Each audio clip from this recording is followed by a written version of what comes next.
All righty, we are live. Cajun Coin Hunter here today, aka Boudreaux.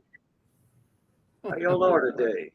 We got Sarah Mobile Diesel in the house. What's up, Mr. Turner? Fred Carson, how's it going? You know, these were all Turner earlier comments, 30 minutes ago, something like that there. East Coast Ken, what's up, Mona Me? How you doing, E? Okay, and we got one of the Bill Beckett. How you doing? We got one of the panelists in here already. We got Mr. Simon from Yes I Can Barbecue. How you doing today, sir? Good, sir. Yeah, good to be here. All right, appreciate you coming in. What you been cooking like in the last week or so? Not a whole lot. I've actually been busy, like doctor's appointments left and right everywhere for myself and my mother. Oh, So, okay, yeah, so it's been a lot of fast food this week, which is making my stomach sick. So, got you, got you. Oh, we got somebody else up in here too. Just popped in the wine cellar. Is Wine Mr. cellar, Turner. all aged wine. heck, I get a chance to look at the wine cellar. What's up, Mr. Turner? Hey, how you doing this fine day? Oh, real good, eh?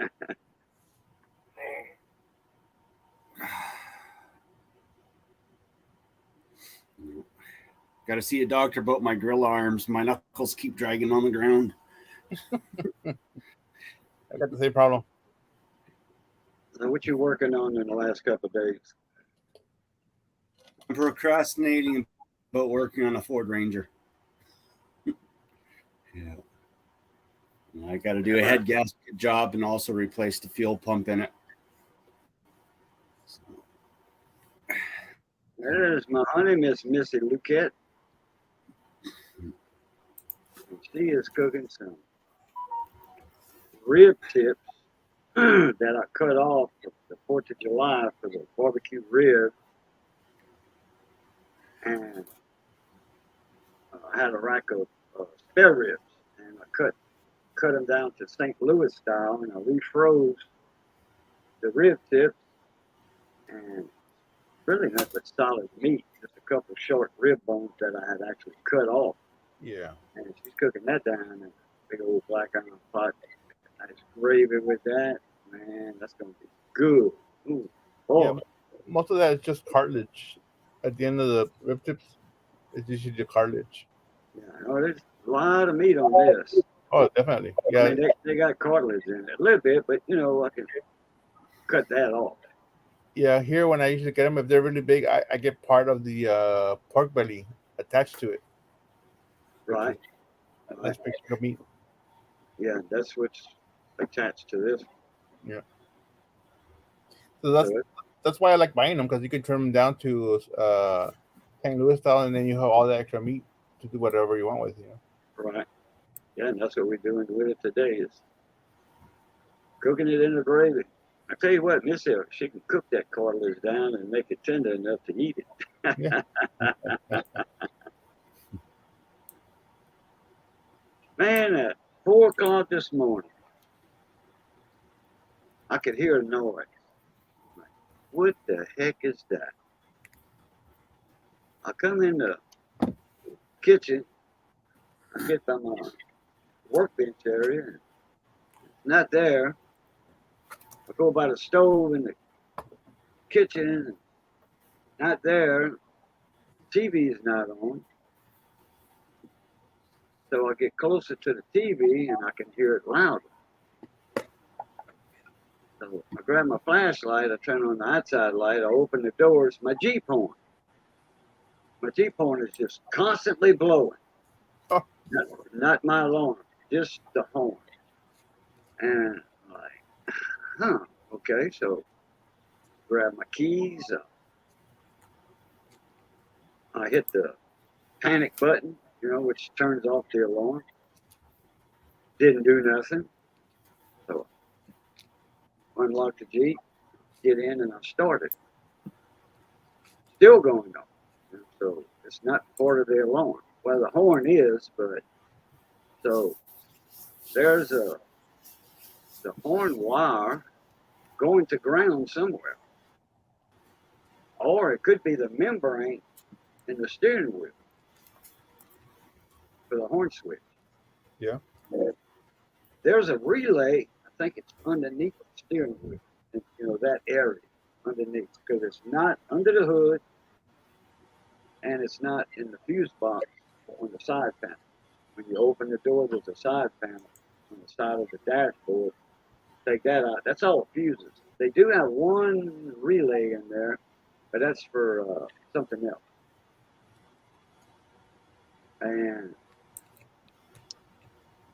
so I was researching it on the internet, and there's one guy, he says the relay's up underneath the steering wheel. So if that's corroded, it will make the horn go off. Corrosion is a continuity no. It's going to make continuity, and it's not a dead short. It's just the hot wire is going to ground and causing it to activate.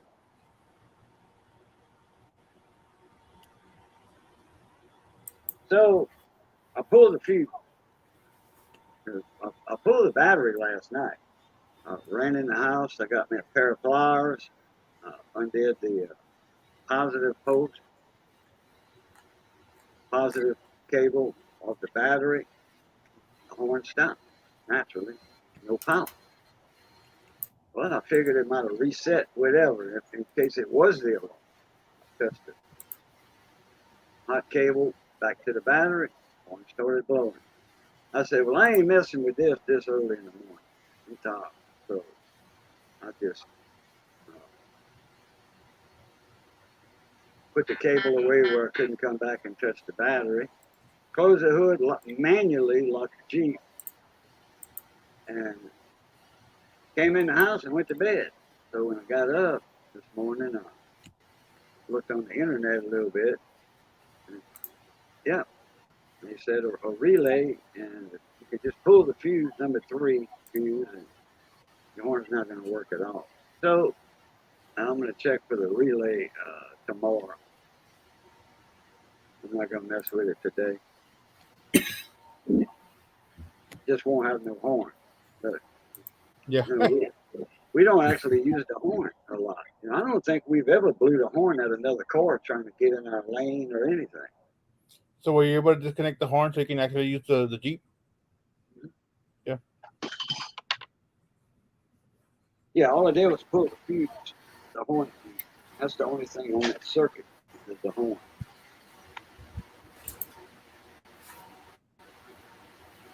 I thought that might have been a relay in the relay box under the hood. I could have just swapped out the relay for the windshield wipers or whatever, just to see if it was a relay. But the relay is not there; it's under the steering wheel somewhere. Are you looking something up, Turner? Oh, I'm always looking stuff up. When am I not researching stuff to feed my broken, demented mind? What's up, Darrow? 2 ATVs in our life. What's up, on me?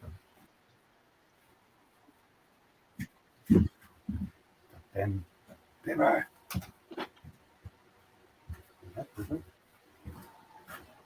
Tommy Hanlon. I have no paper. Good afternoon. How are you? And I know it's not afternoon where you at, Tommy. It's let me see, 4, 10 or 11 o'clock at night for him.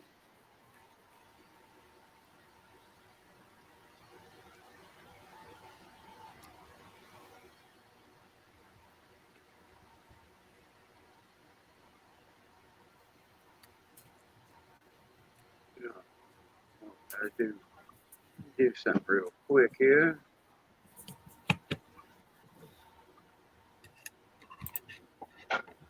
Yeah, I should have restarted my computer.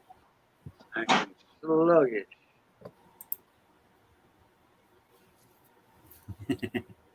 What are you having problems with?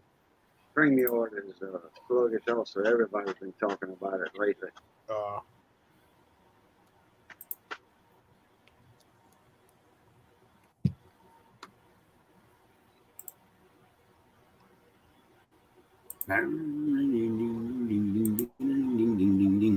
Okay. Bada bing, bada bang. Oh, look out. Look out, everybody. The Mississippi Coast Bandit is in here today. yeah, I know that guy. I can't really hear y'all. Matter of fact, I'm going to mute my mic because it is storming here. I see that. How I do wish I? it. How do I I turn wish, my mic around? but it's not a bother though. We could barely hear it. Yeah, it's Oh yeah, look at that. Send some of that our way. I could use a little bit of that stuff. Send it over here. I'm here. Me too. My hands up too. Me too. Share. yeah. I can't really hear y'all. I might jump back on later once this dies down a little bit. But I just want to hop in here for a minute. I'm here at my youngest son's house. We got the Lone Star Grills pellet grill fired up. We're doing steaks, chicken wings. What else he got? He's got some like Mexican street corn. Uh, they're making potato salad, and I don't know what else. But at any rate, all right, Man, guys. you're making me hungry. And I just ate. All right, Russ. See you in a minute. What's the channel name? Hey, Mr. Lisa, how you doing? Oh, check your email, Darryl.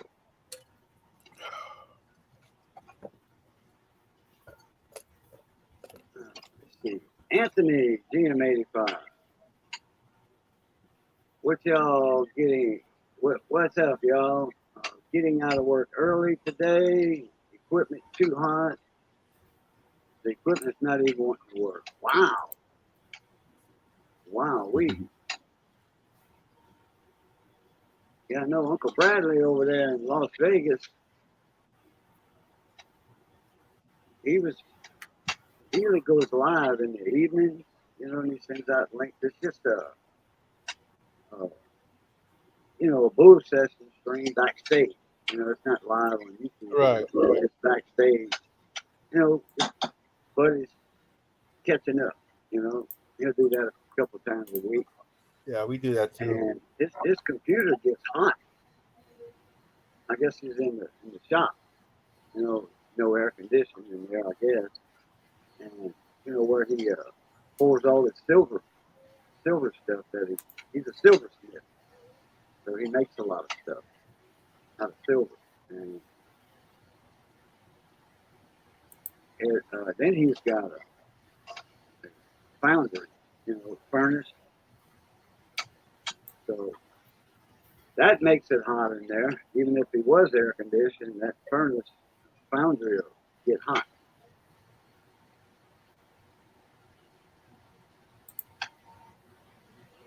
I was just going to do a vlog, but we'll go ahead and say it here. No breast cancer. All right. That's what some of our time was saying.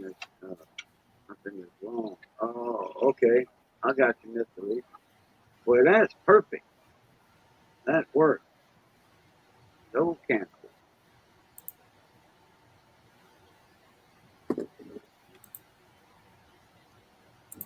Anthony wants some of that rain, too.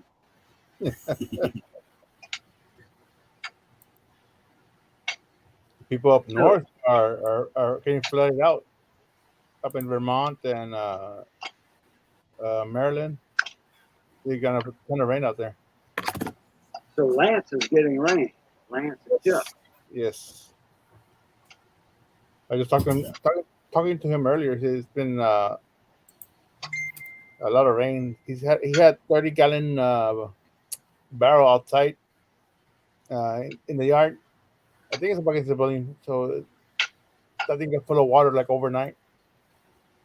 That was under the gutter or just out in the I yard? think it's probably just hanging from like at the edge of the roof. Oh, okay. Yeah. That'll fill up pretty quick. You Yeah. know? Okay, Dow, not a problem, buddy. Yeah, that'll fill up pretty quick. You don't need a gutter, actually. You just, the drip edge, Right. And, I used to fill up 5-gallon buckets of water like that and big tote on the west side of my house. That's where my greenhouse is. And, hey, Rail, how you doing? So what I do, I put that under the drip edge of the house and all in 5-gallon buckets. And I had a couple of 55-gallon drums also there. And that's where I would get my water from a greenhouse and my raised beds that were outside of my greenhouse. And rainwater, nothing better than rainwater. It's got, trace elements in it, trace, minerals in it. From the dust, that whatever's in the air is dust. And, as long as it's nothing harmful, it's all right. Like that Saharan dust that comes off of the west coast of Africa. That, some years, that dust will go over the Atlantic Ocean and affect us over here on the Gulf Coast. Florida, it'll be like an orange haze outside. And it'll look cloudy, but it's not. It's that dust. So you can just imagine what people go through that have a volcano in their area, in their state, and then that ash cloud. Depends on which way the wind's blowing, I guess. Like when Mount St. Helens blew her top, they had a huge ash cloud off of that. And then Turner probably got affected by it where he's at. It just depends on the wind and the jet stream. Yeah, so in San Antonio, I remember we had ash on all over our rooftops and the tops of our cars. About half inch maybe, but it lasted for about a week or so, where we had to like dust off the cars every time we used them. And what was that for? Mount St. Helens? Yes, sir. Wow. Yeah, we all the way down there. The ash from Mount St. Helens actually covered the whole, literally spread across the whole entire globe. But most of, like, even to Hawaii, they had ash falling in Hawaii. They had ash falling in Alaska. Like, that's how big it blanketed it. But it actually traversed the entire world because of the natural currents of the airflow of the planet. Yeah, the airstream. And just think, that's a small volcano compared to what we do have that can erupt. Like, right. Yeah, so we can just go at any time and just go dark. One of the big guys that will blow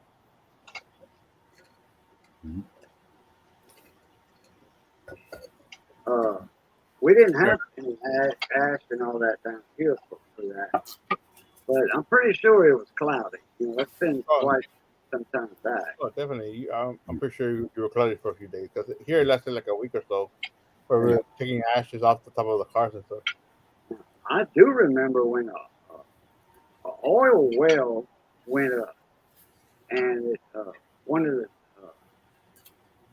the storage tanks had went up. What's up, Raisin Cajun, mon cousin? Waiting on you to pop in the wine cellar too, Raisin. When that oil well blew, it wasn't far from Intercoastal City, right on the coast of a Million Bay. And I mean, that oil well wasn't but maybe half a mile from Intercoastal City. And there was paraffin wax, because you got a lot of paraffin in your casings and all that, that come up with oil and natural gas. A lot of wax builds up.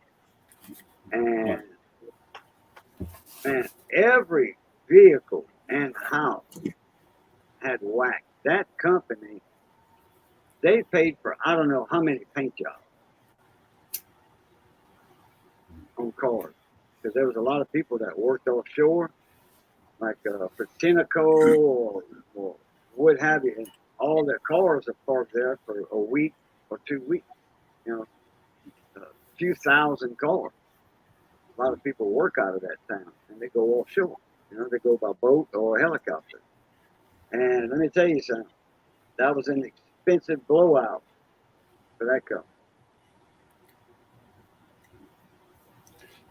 Just imagine there are 3 volcanoes in the world that if they all erupted at the same time, we would be blanketed in so much ash that we'd be thrown into a natural thermal winter that could last up to 30 years, long enough to kill every single human on this planet and animal and creature. Nothing could grow, you know.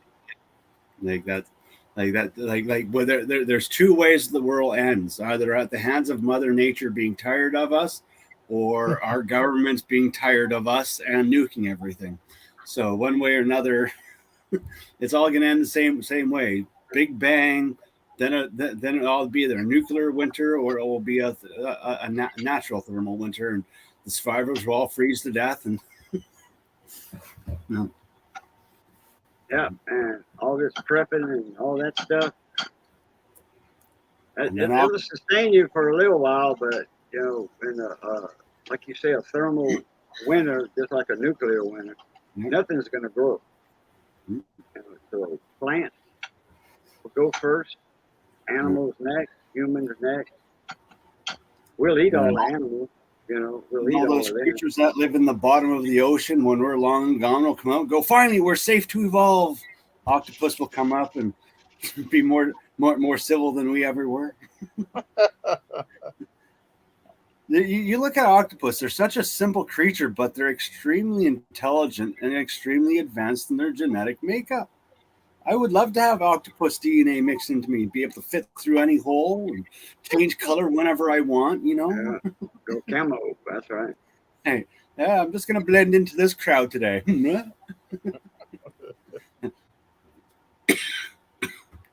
This is stirring the pot and watching the stream at the same time.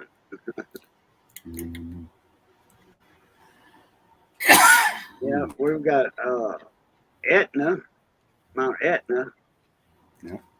Don't they have another active volcano around Greece or Italy?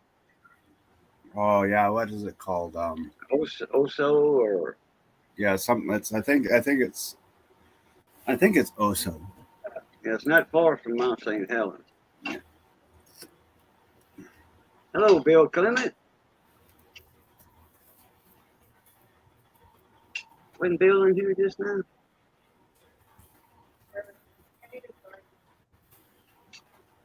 Oh yeah, she's making a potato gravy on the side too. Yeah. On the side. I also discovered the mystery of the cocaine in the White House. I discovered it. Bill Clinton actually turned around and said, "I've been looking for that since I left office." Oh, oh hell.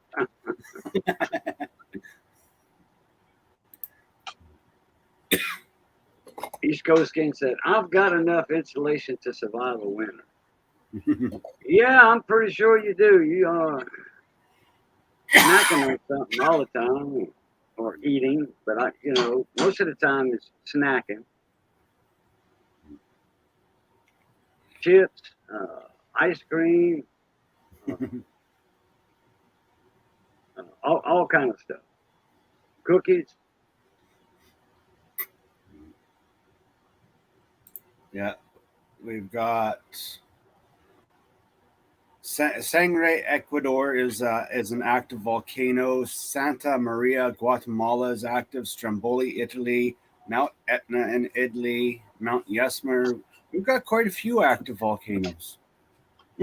Oh yeah, they got Hawaii. One of them had a few rumbles and quite a little bit of action going on a few years ago. And they had that hurricane that was on the outskirts of Hawaii, and they was worried about that one because, with the tidal surge, that hurricanes caused, they were afraid that a lot of seawater would have went in those fissures, those vents and fissures, and caused uh, a geothermal explosion or geothermal something. Something was going to happen. But the hurricane changed course, a little bit, enough for it not to bring all that surge to. Well, if that happened, if that ever happened, that would be Mount Yosemite on steroids. That would be one of the largest geysers that you've ever seen. Yeah. Oh, I can imagine. It's survival of the fattest, not the fittest. Yeah. I reckon I'd survive a good 3 years just on water. All these nuts going to the gym and dieting, and I'm all right. I got padding. Yeah. There you go. We'd have a global winter, and it'd be a battle between polar bear and fat man. I'm gonna eat you. No, I'm gonna eat you. No, I'm gonna eat you. Pizza rolls with soy sauce, apparently. Elephants start growing fur coats again. Yeah. What do you mean? Part 2. Yeah, the sloths magically grow large again and start eating us. I don't know. I don't know how caveman ever managed to die to a giant sloth, because you see how slow the small ones move. Just imagine how much slower the big ones moved. How did Charlie die? I don't know. It got him like this. It was real. I watched it. It was like slow motion. Yeah, they were much larger and had a bigger stride. Yeah. So one step to the small sloth is just a few inches. A giant sloth, one step would be a quarter of a mile. That's a big sloth. But it would take him half an hour to make that one step. Yeah. And it's silent. You can't hear it. Like a bow and arrow, silent death. Well, that's the thing that always blows my mind. People say there's no way there could have been giant humans, but if you look through history, because of how our atmosphere has gone up and down and fluctuated, the reason why things had to be larger and they had to have bigger lungs to get the oxygen that was needed to breathe, but also the atmosphere being higher at the time had to grow higher to get the fresher air at the time. So if everything else was giant, then why weren't humans at that time, like humans that were evolving at that time, giants? So therefore giants could have actually existed, but just like animals, they evolved not to have to be that big. Like science and logic proceeds that yes, maybe the stories of giants were true and a couple managed to survive, and those are where our legends come from. Anthony got a question. Have y'all ever watched The Secrets of the Ice? No, now, but which one? There were 3 of them. There were 3 different Secrets of the Ice. There was the A&E, there was the HBO, and then there was the that one made by that church group that made the giant cement ark.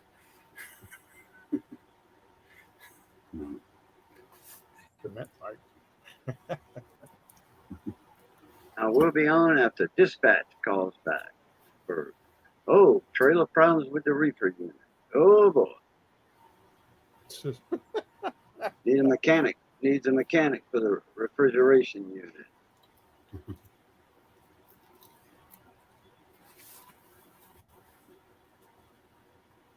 Says Mr. Clinton was a gentleman and a scholar when I met him. Things that make you go,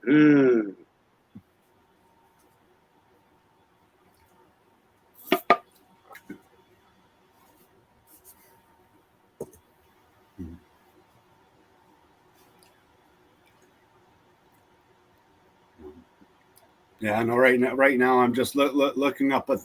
I'm just researching all the fathers of all the mythological gods.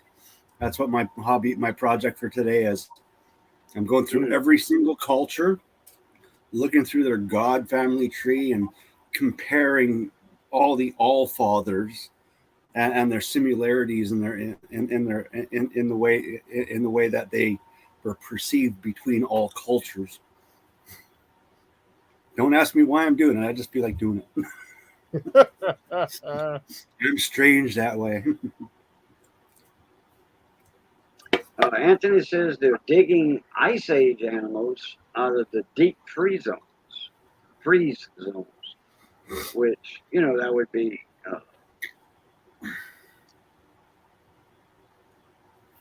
animals frozen, preserved by ice, and naturally they not when they thaw out, they're not going to come back to life. No, but they They do probably find, get some DNA out of it, though. they do find a lot of mammoth fossils, bones, Oh yeah. fur.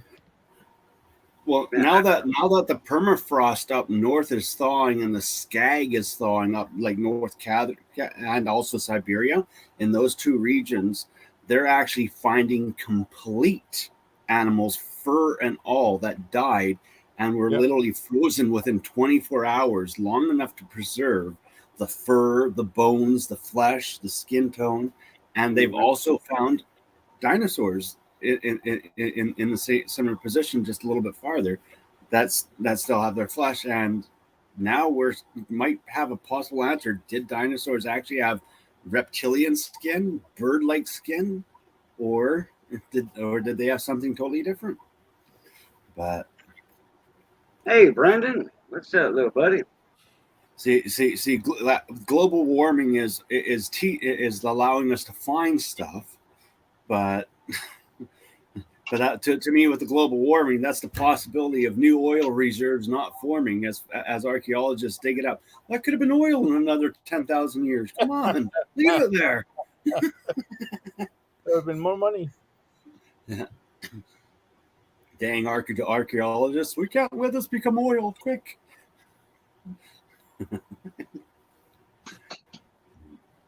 I'm just waiting to see what more they find in Antarctica once they actually start exploring more central. So I really want to know what's underneath some of that ice up there. Well, down there, down in Antarctica. Well, like Arizona, Page, Arizona, by Glen Canyon. That's where the Grand Canyon starts at, right there at the dam. Grand Canyon Dam, but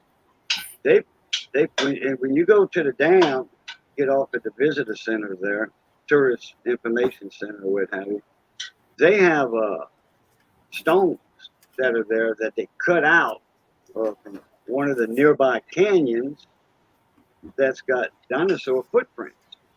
That's on display, and you go inside, and they have fossils and such as, because that was a huge swamp at one time over there. There's a natural state park here in Texas that has dinosaur footprints in the ground. Mm-hmm. Oh yeah, all over in that dry, arid area. That was all wet at one time. A lot of water. You can see the watermark, all the striations and stuff where water levels were for a long time and came down, stayed, came down, stayed. Near Tucson, they used to have mammoths over there near Tucson. Through going through the Americas, there's this actual trail that starts from what we call Nunavut, but it used to be the Northwest Territories in Canada. Going down, then you get into Drumheller, Canada's large, giant, massive fossil reserve, and then you go down a little bit farther, and then there's another one. Then it cuts over into the bottom half of the Grand Canyon there, and then it keeps going down. But there's an actual migration pattern that they discovered from where all the massive fossil deposits are through America. Because if you look on the sides of it, there's no massive deposits, but going down this line, every couple 100 years segments of migration, as the northern part of the world froze and then started to thaw again, the migration moved down, and so it gets, and then it just ends to where the ocean is, but just not too far off but maybe about 2-3 hours drive off the shore of where it ends, there's a sunken continent. So That's off the coast of California or the Gulf Coast. Yeah. He's talking about the Gulf Coast. Well, they've got an ancient riverbed that was, and it is in the Gulf of Mexico.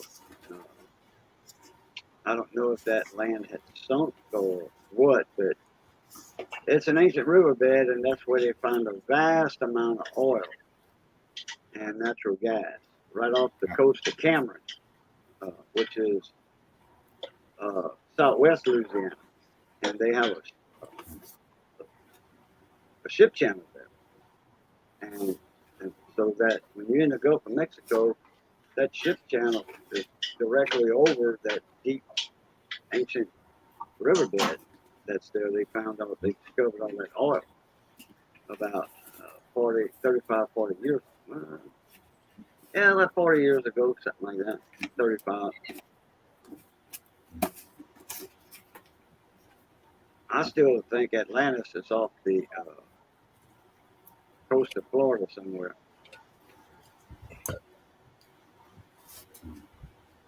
They've got a lot of stuff off the coast of the Bahamas and all to the east of the Bahamas.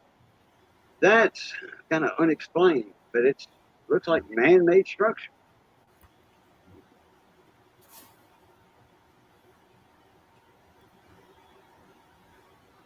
And it's shallow enough there to where that could have been all land at one time.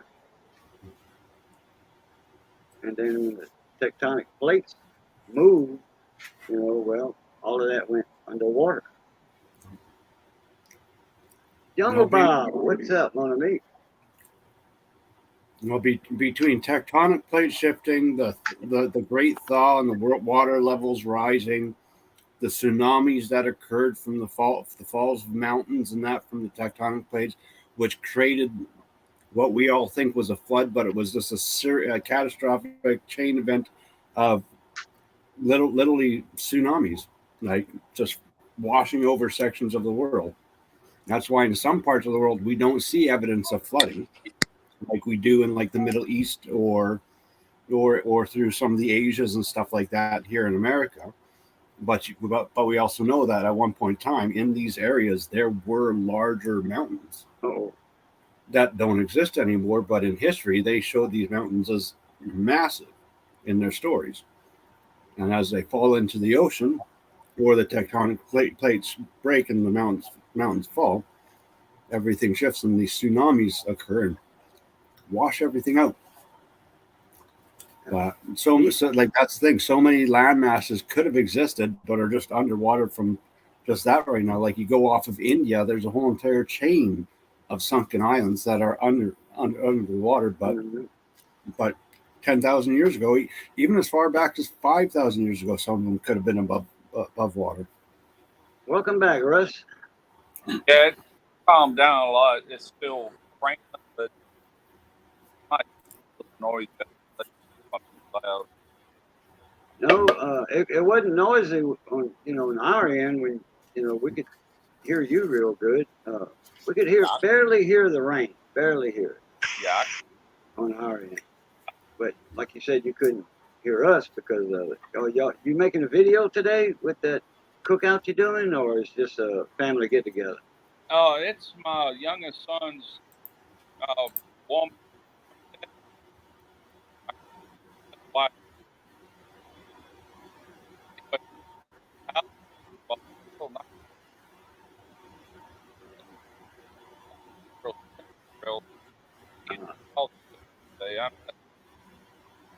I hate to tell you this, but we caught about 10 words out of that whole thing. You probably got to move your phone closer to you, or whatever device you're on. I might be blocking the mic. Can you hear that or no? Yeah. All right. I guess I'm going to get it here in my face. No, I just said that he's cooking everything. I'm not cooking anything. I gave him this Lone Star Grill's pellet grill, and he's got all of it going on. I'm just here to drink a few beers and get fat, man. Sounds like a good plan. So it's your youngest son's girlfriend's birthday or something? Yeah, it's his. I don't know if they're getting married or not, but they've just bought a house together. But it's her birthday. Yesterday was her birthday, but they're celebrating today. So Oh, okay. All right. he come I and thought pick I me had up. caught that part. My wife, John Francis, another Louisiana man in the house. my wife is at work, so she has the car. But got me, and he'll bring me back later once we get done. I guess. Unless he's Gotcha. drinking. So y'all, do you have an outdoor uh, stove or burners? What y'all cooking the other stuff on, or y'all just? That Lone Star Grill's pellet grill. I mean, what about the potato salad and stuff? How Oh y'all yeah, doing that they're doing that inside there. in the house? Okay. How do you switch cameras around? You go into your settings, that little gear wheel Okay. in StreamYard. You press that, then you'll see camera and or video. Click on that, then it'll say front back. Okay. Let's see. Or you got an evil Samsung like mine that gives them numbers. Camera 1 2 2 1 2 2. It's like what? Baby, how's that?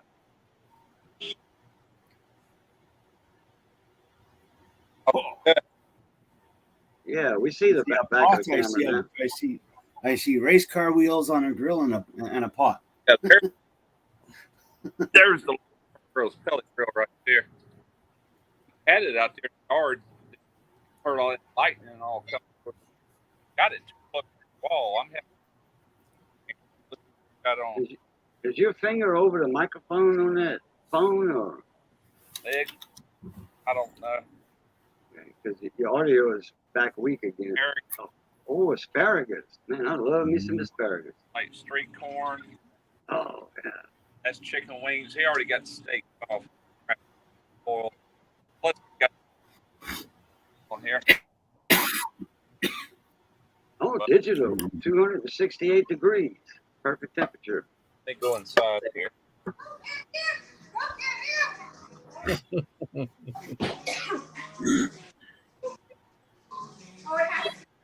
Yeah, they've been cooking everything in here on this stove here, and I think he's got the steaks in the oven, staying on warm. Well, I got it in this oven over here. Oh, in that oven.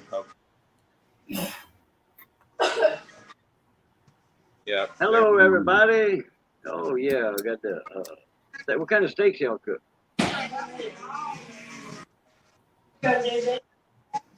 Yeah, let me get back out here. They got a bunch of music going. You might get a copyright.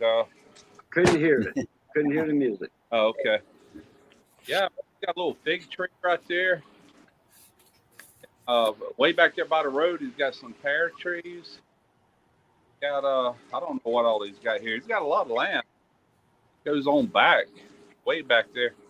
I've got about 4 or 5 acres. Yeah, From what I see so far. Yeah, he's only been in this house. How long you been in this house?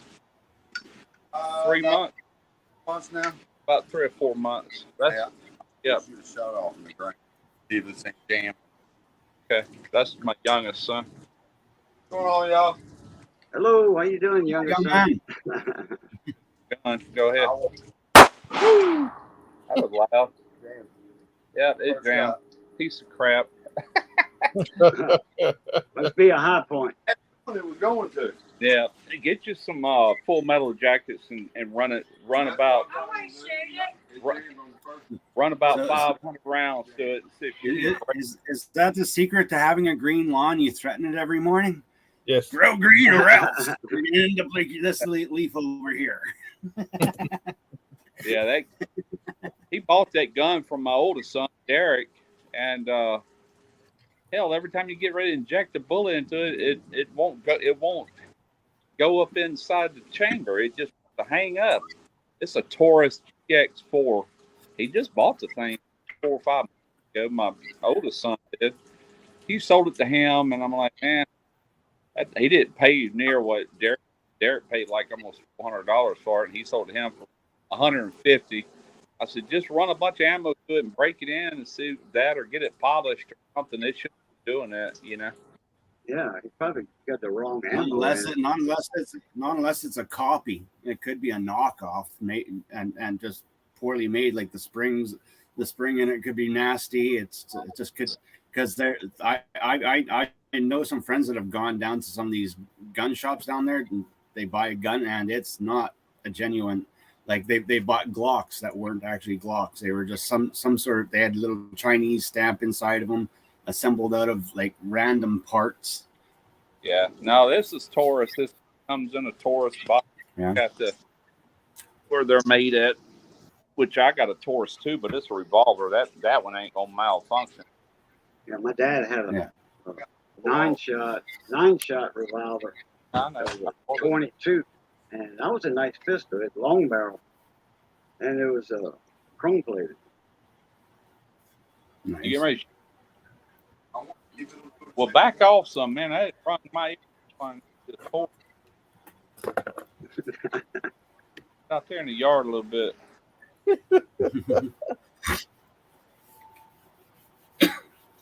You just need to get some different ammo and try it. He's got some hollow point Hornadies in there right now. They just something ain't right. Did it jam? Not enough powder. Hey, it didn't jam that time. Just keep shooting. Get you about 500 rounds and shoot every one of them. Break that dude in.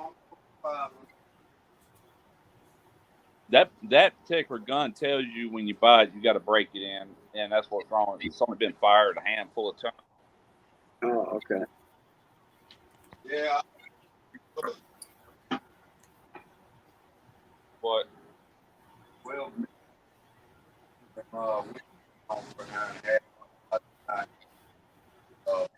But look at them. Phones pulled back.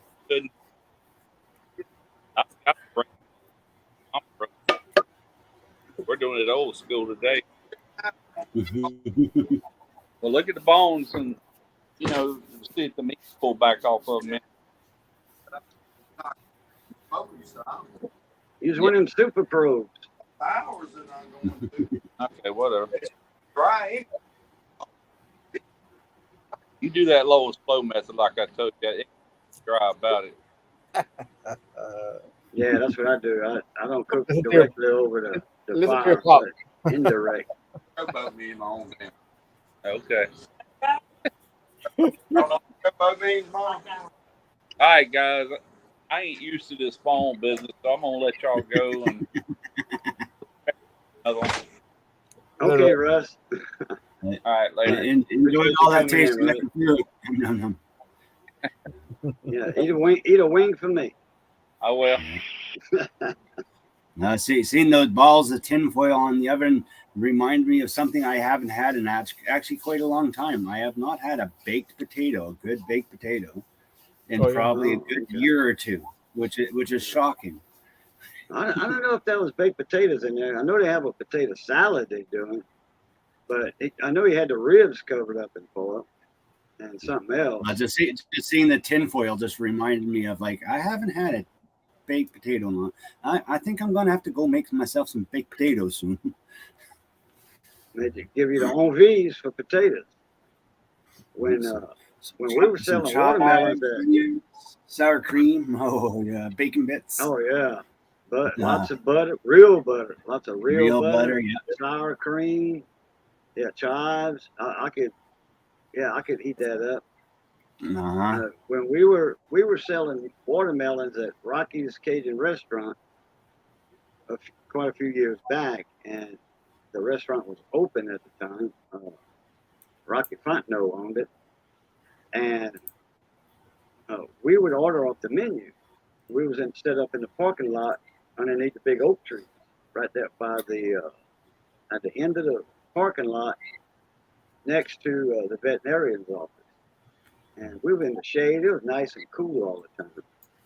And we'd order off the menu, and they would have the crawfish etouffee, twice baked potatoes, Cajun stuffed potatoes.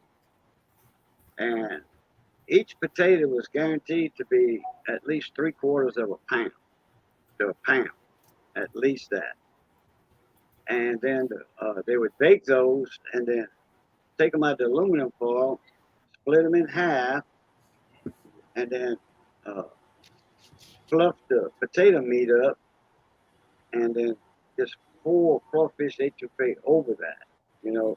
And you had it fit in one flippy plate, and it just about filled it up. And me and Missy could eat twice on that. Kyle, what's up, mon ami? How you doing? Mm-hmm. Your hair is on point. You got a nice shirt on. You must have had a date today. This is my date. You and Lance later tonight is my date. No. But yeah, I had to get a haircut, and it was just growing out crazy. Yeah, the only dates I have nowadays are the ones that I have when I'm all bunged up and can't go to the bathroom. Those are the only dates I do these days. I'm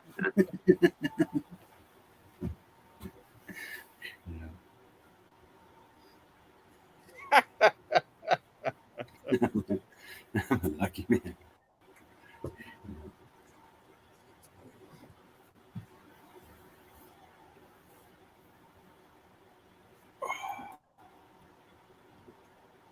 All right. Me, I got to lean off the dock for a minute, so y'all take over. Uh-oh. Uh-oh. Okay, now that he's gone, let's talk about. No. Oh. So you're a member of the cooking community, aren't you? Yes, sir. The barbecuing legends. Yeah. Well, barbecue legend in the making. Barbecue legend in the making. So what's your favorite method of cooking? Open grill, flame grill, gas grill? Oh yeah, I like open grill, like hot and fast. Yeah. Have you ever tried doing that? Get the fire going, the whole wrap the food up in leaves and buried in the ground cooking? Not yet, but we've done it before. My dad used to do that quite a bit when I was a little kid. Yeah, I did that last year. I took some cans of beer, stuck them up some chickens' butts, literally bought palm leaves. Like I literally bought palm leaves from a shop here, and wrapped everything up with vegetables that in it. And honestly, that was once you cracked it open, that was some of the most tender, juicy meat I've ever had. Like, yeah, that's sometimes we will make tamales that way with banana leaves. Yeah, but they're steamed in a pressurized pot, steamed, and so it's not on the ground, but they're cooked pretty hot. Yeah, and they're done pretty quickly, not even an hour. But once you open them up, I mean, it's fantastic. Yeah. No, that's the thing. Is like I wish I lived in a location where it was easier to get more exotic plant life and stuff like that. Like here, we get palm leaves because we actually have weird farmers that grow palm trees and bananas up here in their greenhouses, but they grow a lot shorter and smaller. Or we're able to get leaves, but that's the thing. Is like that's the thing. The leaves actually carry some of the flavor through too. Oh, like I would love to be able to get some more exotic options, but no. Like that's one thing I do want to go down through South America one of these days. I've been through India, I've been through China, I've tasted a lot of their cuisine, the way that they cook, but I want to go through South America. I want to do a little bit more in Africa because I only did like the Congo area and stuff like that, and South America, but I didn't really get to go into the central hub much. But that's the thing is, like I'm not a good cook. I just love eating food from around the world, and that's one thing I want to do. Is I want to start traveling a little bit more and start tasting some of the more exotic foods again.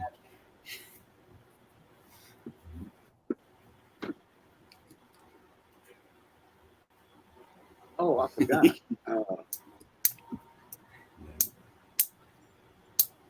Yeah. Load of spices. Missy is using the the good shit out of this box. She's using the good shit to put on the ribs. You know, to season up the rib tips. Yeah, buddy. It smells awesome. So you put down a video, you can say, I can really taste that good shit. Yeah.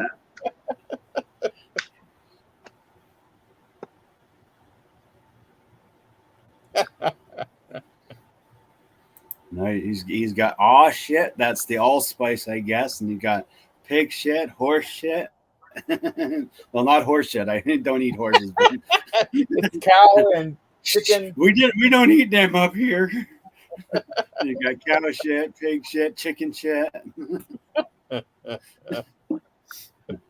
So for a minute there, I was naming off the German version. Yes, we got the horse shit. Because in Germany, when the horse dies, we eat it. Go to the Asians. We got monkey shit, cat shit, dog shit. South America, oh, we got human shit, we got child shit, we eat it all. It's all very regional. Yeah.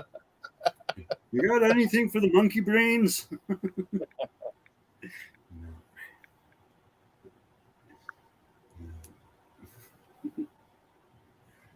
That will be the French version of the box.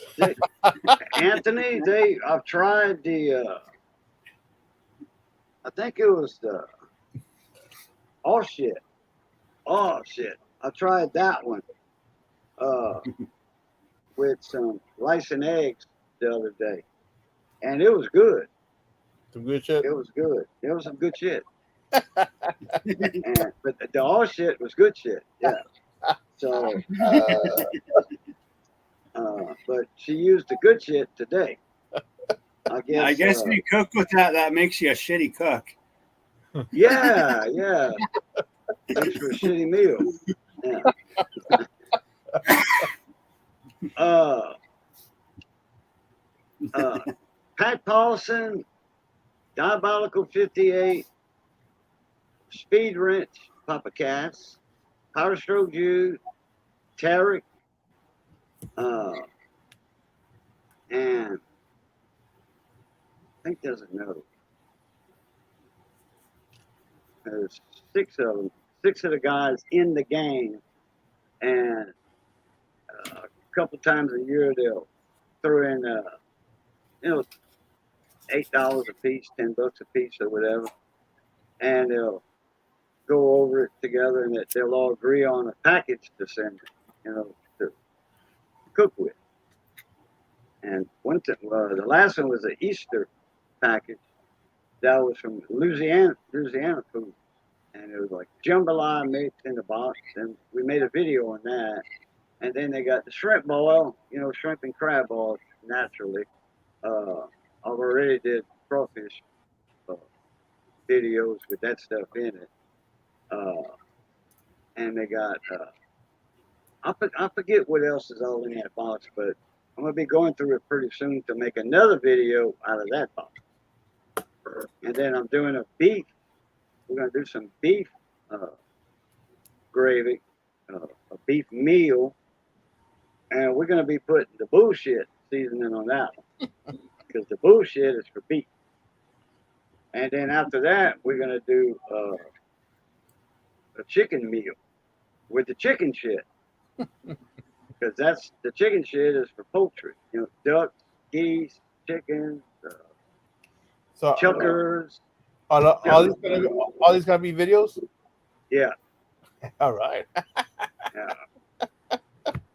The chicken and gravy, that's going to be with the chicken shit seasoning. So that's going to be a video. But, not the ducks, the geese, and all that. Cause I don't have any wild ducks or wild geese. I'd rather cook.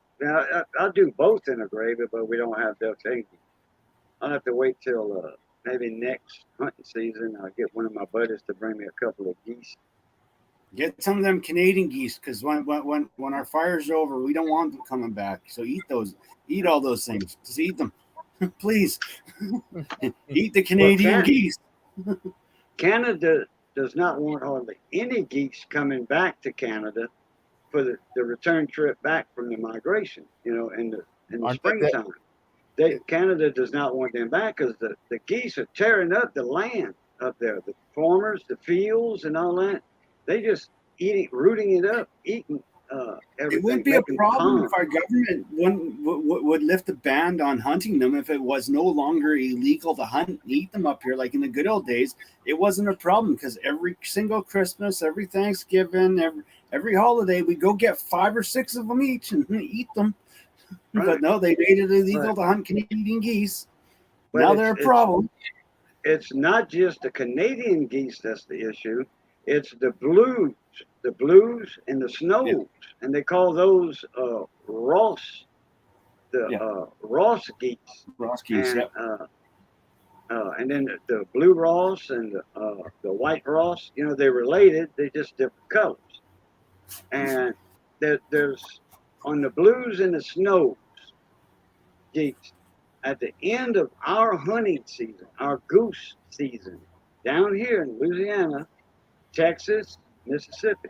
Now, I can't talk for Mississippi because I don't know for sure, but Texas and Louisiana, we have a no limit law. There's no limit on how many blues and snow geese you can kill. You can unplug your shotgun, okay? Take the plug out, put an extra shell or 2 in it, and you can use electronic calls, which is outlawed during the regular season. But you can use electronic calls. Any which way you can kill all the geese you can kill. There's no limit. I mean, certain guys go out and they have they'll kill pickup truckloads of geese, and they'll give them away to friends and family because I know. See, like it's a smaller goose. It's about half the size of a Canadian goose. Canadian goose is a big goose. These are small goose. And if you kill so many of them, you might as well just breast them out. Because geese, the breast is a dark meat on ducks and geese. The breast is not white meat like turkey and chicken. Yeah. In fact, turkeys, the breast is kind of in between a white and dark meat. Yeah. So, GPS coins don't love money day. Coins on the mind. So, how y'all doing? And geese are a lot more healthier to eat too. Like not healthier. Might as well just breast them out. Absorbs a lot more nutrients out of them than that. Goose, it's like duck. It's a dark meat, and no, it doesn't have a liver taste like a lot of people say. But there's no limit down here, and like I was saying, you just might as well just breast them out or skin them, instead of plucking them. Now, a Canadian goose, you want to pluck that because you have your skin, for the visual effect and all that. Roasted goose on a platter, it looks good with the skin on,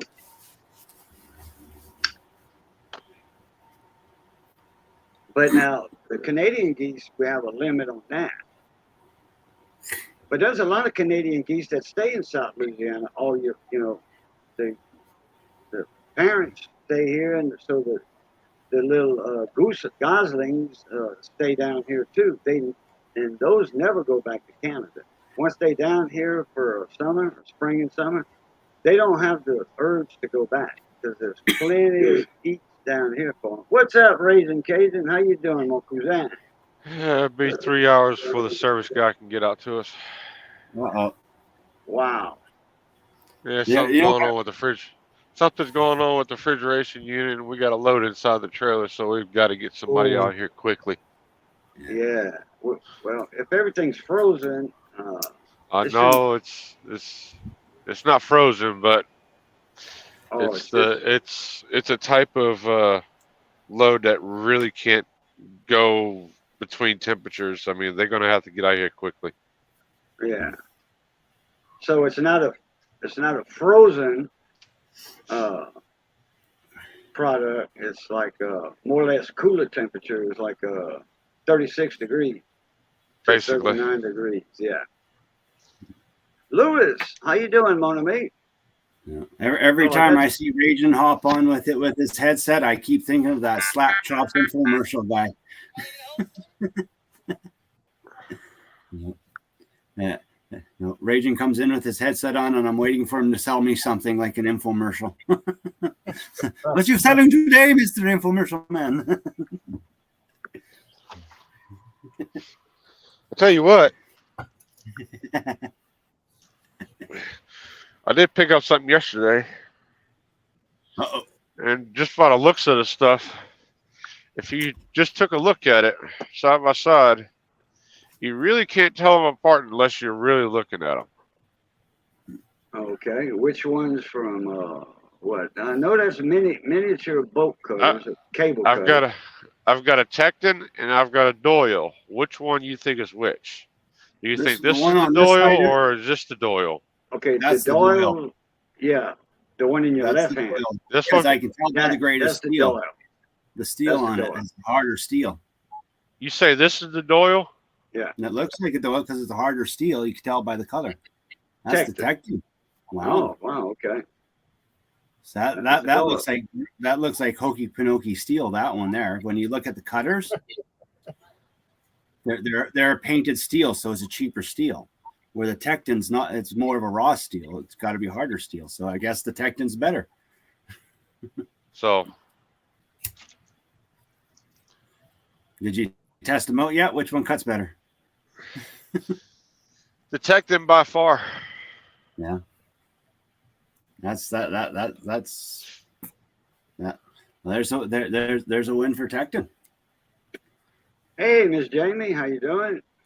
Miss Carol is in the house. No, that's the thing is if I buy a bladed, if I see a tool and it's the bladed tool for cutting and it's painted, the blade is painted. I don't touch it because I know there's something soft underneath it, and they're hiding the actual color of the steel, so you can't see the grain of the steel and the hue of the steel. You can't tell what kind of steel it is and how hard it is. Where if they leave it more exposed or bare, you can actually see the steel. I don't know. The Tecton has more of a round point on it. Yeah. And the Doyle has more of a a rectangle, more of a square. More of an acute angle. Yeah. Yep. See, there's the Doyle. I can see that. See how it's got more of a pointed edge? Yeah. And now look at the Tecton. It's got more of a rounded edge than a pointed edge. Yeah. Okay, show the Doyle again. Okay, the Doyle, the two jaws are closed all the way. The Tecton's not closed. They have a gap. Well, this one right here has been used for more than a year. Oh, okay. So it got stretched a little bit. Got misformed. Yeah. Out of shape, out of form, yeah. But if you squeeze the Tecton together. Oh, okay. Gotcha. All right. So, yeah. We'll give them a good rundown, and we'll see which one actually has more bite to the butt. Okay. You can take me off my screen now. It takes a couple seconds to do it by itself. StreamYard is a little slow in the last week and a half. It doesn't respond right away to your button. When you press a button, it doesn't respond right away. And then I've got the 11-inch diagonal cutters, the Pittsburgh. I don't have my JD Tico ones on the truck right now, but I know what the JD Tico ones can do. So the ones from Pittsburgh Pro are a little bit or a lot more loose than the JD Tico ones. Now, is there a big price difference between the Tecton and Doyle? Doyle was Doyle's going to be cheaper, won't it? the Doyle wire bolt cutters were $7.99. Okay. I think the Tecton are like $20 or something like that. 10 or That's what 20 I thought. bucks. That's what I thought. Isn't Doyle? That's Harbor Freight Yep. brand too. Okay,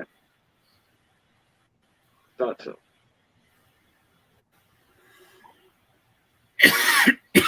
I know of the Icon, Harbor Freight Icon, Pittsburgh Pro,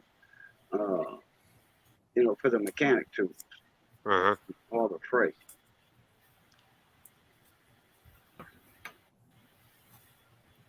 And if I'm not mistaken, 10 or 15 years ago, I think AutoZone used to carry Pittsburgh, if I'm not mistaken, like for their torque wrench. If I'm not mistaken, they had a Pittsburgh torque wrench. I don't know. Or or a name that's similar to it.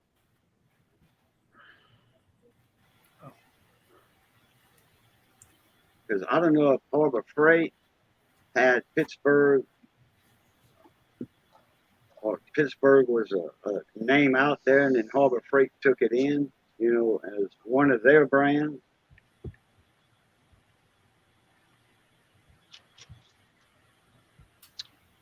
It'd be very interesting to find out. Jamie said they have PT Performance too. Yeah. And I forget what O'Reilly's has. O'Reilly's has Master or something, maybe. I got one of their tools. I got a female socket for torque wrench. I think it's a T20 or T25. It's for Briggs and Stratton carburetor stud. The two studs that come out holding the carburetor, and then a nut goes on each one. You take the two nuts off. I think those are 8mm, and then in order to get the whole carburetor assembly off of the Briggs and Stratton on the single cylinders, you have to take those two studs off, and those itself look just like a T25 screwdriver. That's what they look like. In fact, you can epoxy that in a handle, a nice homemade wooden Coca-Cola, zebra wood, or whatever. You can fashion you a nice handle, drill a hole, and epoxy them studs into those handles, and you got awesome. And that's some good steel for those studs. They around heat all the time, so they can take the heat. So they would be more or less tempered. But anyway, it's some good steel, and you can make your own T25 torque driver with that. So I've got the female socket for that to take them off. You can take almost any tool that you want, low budget tool or cheap tool, and by using a hot cold quenching process, hot cold, hot cold, you can actually harden steel through cryo treating and heat treating. You can harden it up to 10 to 20 times harder than what it originally was. I used to do that with all my old pliers and stuff like that I got my screwdrivers. Yeah, as long as it's so hard that it's not brittle. Yeah.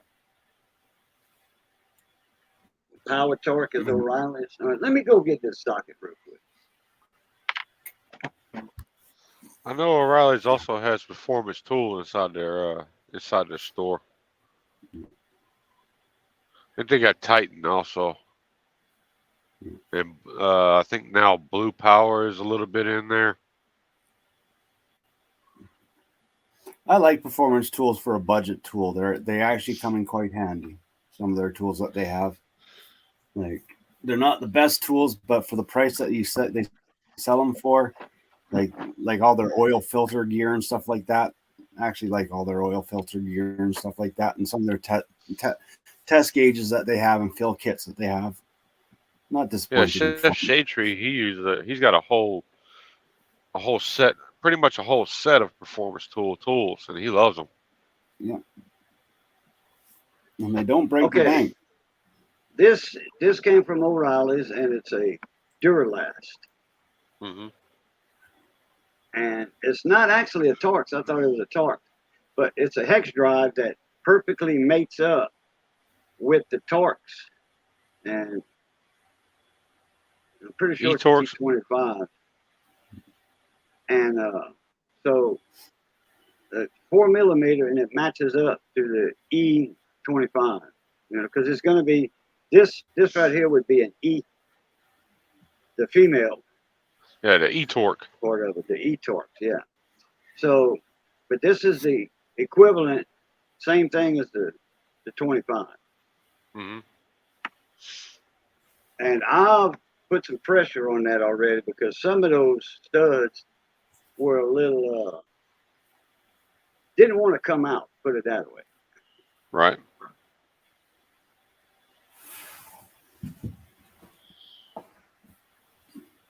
Advanced Auto has diehard too. By work, Mm-hmm. We bought all there was in the E-Torx. Got a good bit of cobalt in my truck too. I'm just mad the wrench set didn't have 11/16, which was the one I needed for the carb inlet bowl screen filter. Yeah. Yeah, I think that was brought up the other night. Didn't have Diehard 11/16. or used to be Montgomery Ward. That was for the batteries. Sears batteries. Sears. Oh, that's right. Yeah. Yeah, they don't have diehard batteries anymore. I tell you what, they were good batteries and they had a good warranty on them also. They did. And Somebody has diehard. It still might be diehard, but Sears is kind of like almost gone. Is Walmart the one that carries diehard? You can find out real quick. Yeah, there you go. Simon's fast on that phone looking stuff up. I still want to know why they skipped 11/16. Anthony said. Yeah. Make another sale. Huh? To make another sale, you have to buy another. Oh yeah, right. I thought you was talking about the battery. Advanced Auto Parts has diehard. Okay, Advance. Yeah, we don't have one of them here. I think there might be an Advance in Opelousas, and two of them in Lafayette. Let me look to see Advance Auto Parts in my area. And this is going to take forever. Advance Auto Parts. Auto Parts. I don't know. I get my batteries at AutoZone because they got the. No matter where you go, you always can run into AutoZone. Yeah. If you bought a battery recently, they jumped up a lot. Yeah, they got one in Opelousas on Main Street. Every time I go through Opelousas, either to go to Lowe's or Harbor Freight, I pass right in front of the Advance all the time right there. But I'm not going to Opelousas no more for Lowe's or Harbor Freight because Crowley has a new Harbor Freight now, and Crowley is closer. I don't have to go all the way through Crowley. Opelousas is bigger than Crowley. I don't have to go all the way through Opelousas because Crowley, the Lowe's, and the Harbor Freight are on the north side of town, and that's where I come in from. I'm coming south out of Eunice, heading into North Crowley, and they're right there, not far from it, right off the interstate, matter of fact. I don't have to go on the frontage road, though. I just, one block south of the interstate, and there's Lowe's, and 2 blocks there's Harbor Freight. And they're not but a mile from each other. It's kind of funny up here in Canada when there's a new housing development going up. The first 3 stores that are built is either a Home Depot or a Lowe's, then a Canadian Tire, and a Tim Hortons. Those are the 3 things that get built first in all new developments in Canada because of the absolute necessities. Grocery store, don't worry about that. We'll get that later. Now, when it comes to batteries, I try to endorse Interstate. They may not be the best batteries, but they're the easiest batteries to get warranted because almost every single auto store sells them and backs their warranty. where the off-brand ones, yeah, they're hit and miss with where you can get the warranty, and that's why I like interstate batteries. So they're just Uh-huh. you can go anywhere in North America, and if it's in the time period and you have the receipt for it, they'll swap it out for you. Yeah, in fact, Lafayette has crap 1, 2, 3, 4, 5.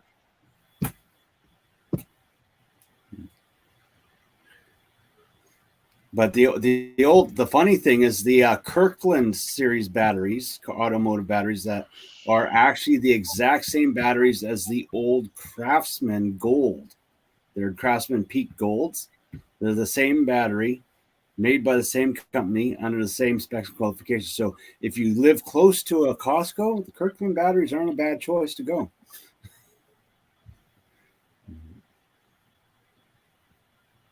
Let's see. 1, 2, 3, 4. Yeah, do you know what's good about Tim Hortons? They send over whole entire coffee trucks and coffee stores when we're at war. Starbucks, they won't even send a bag of coffee beans over. That's the difference between Tim Hortons and Starbucks. Starbucks, oh well, we got soldiers over in some foreign country. We want to give them a taste of home. Nah, we won't give them nothing. Tim Hortons, let's send a whole entire coffee truck over there. We'll armor it up and everything. There are 5 advanced auto parts stores in Lafayette. In the Lafayette area. Hey, field guy. What's up, field guy? We missed you last night in the sports live stream. I wish I never got rid of all my cards. I had duffel bags and duffel bags of cards, never gave a thought to them. It's like, and I just gave them away because I didn't want to sit there sorting them out and all that stuff. Because we used to play a game where we'd stack our cheap cards up against the wall, then we start flicking our cheap cards at them to knock them down. And whoever knocked down the last card, we would bet our good cards. And I was really good at flicking cards, and I had duffel bags of tops, OPGs, like Talking you name about it. I had flip them like that. cards in there. Talking about throwing them like that. Yeah, we flick them and knock them down and that, and but I had like I probably like if had I been smarter and actually took the time or hired someone to sort them out and grade them, I probably could have retired rich. Like I had to have at least almost 10,000 cards. Well, it depends on the era of cards. Because if it was in the 80s and 90s, they're not worth a whole lot. Well, that I had cards from the 70s all the way up to like pretty much the late 80s. So yeah, also the 70s of them will have some value in it. Yeah. Like I know I had multiples of Gretzky, and I had a couple multiples of Gretzky's rookies. I had Lanny McDonald rookie. I had all kinds of cards. I had Grant Fuhr's rookies and stuff like that. Mike Vernon. But to me, they were just cards. I never really gave any thought to it. It's like, yeah.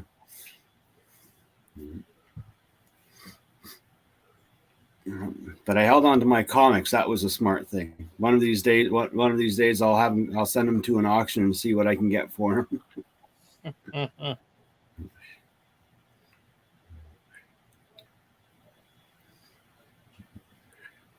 No. My laptop, the damn thing reset stuff and lost most of my data. Wow. Okay. Been stick. Okay. Watch what you eat there, field guy. Some of that New Orleans food go bad on you. Uh-huh.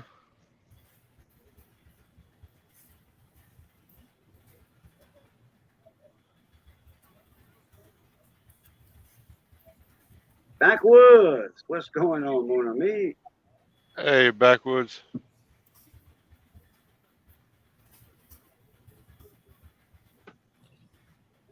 Hello, how you doing? I guess the streaming is a little slow. I just saw the comment. Turner, you get a tracking number yet? Oh yeah, I got a tracking number. got it written down in my truck actually. Okay.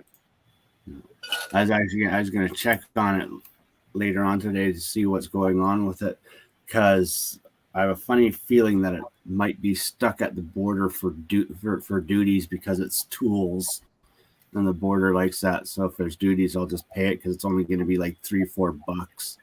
Even if you send them as a gift, they expect to have a duty. Yeah, but it's you're not receiving it though. You're sending it. No, that's the thing is if I'm sending it on duty here in Canada, I have to pay the duties on it before I can ship, unless I state otherwise. You already did though when you bought them. Well, they don't know that, but they don't know how you got them. But still, in all, like if you would have paid for them, you already paid the tax on them. No, that's the thing is you would have to pay the tax on them if I'm sending them to you, even if they're a gift or not. Tools in Canada, sending tools across the border as a gift or not as a gift, they are an item that they would expect you to pay the tax on the appraised value on.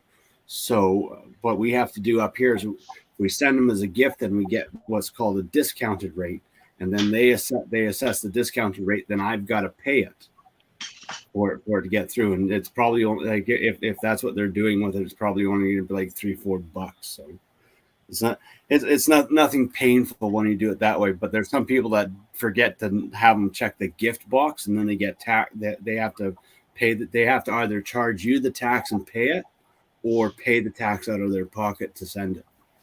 Yeah, we don't pay any duties on stuff shipped in. Yeah, within America, but when it's crossing the border, the whole entire duties rule is really stupid. It's just like if you buy a used car and you want to bring it across the border, you got to pay the U.S. tax and the Canada tax on it. And that's the thing. No such thing as a gift. It's just like up here in two of our provinces. If I go buy a used car for $300, the ICBC or same in Ontario, they're now saying we're going to charge you tax on what we appraise the car's value at. So the federal law says I only owe the tax on the amount I spent for it, but the province has given the insurance corporation the authority to choose how much tax we pay on. So if they assess the car, like I buy a car with no engine, dents and that on it, they're gonna appraise it at fair market value. Now that fair market value could be $3,000, $4,000, $6,000, $10,000. So I got to pay the tax on that. So it's not worth for people to go and buy cars to fix and repair anymore, because we have to register them in our name before we can sell them. And in order to register them, we have to pay the tax on it.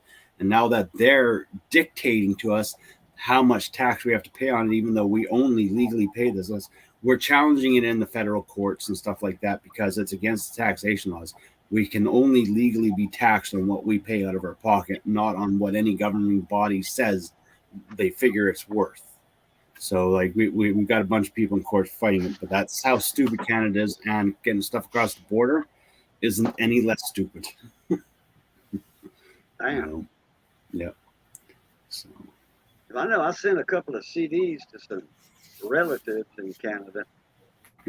This was probably in 09, 08 or 09. And it was just some CDs, some Cajun music, French music that I burnt onto a couple of CDs. Yeah. And I had to do the custom papers, the form and all that on the outside of the package. Yeah. And no value because, it's media, Yeah.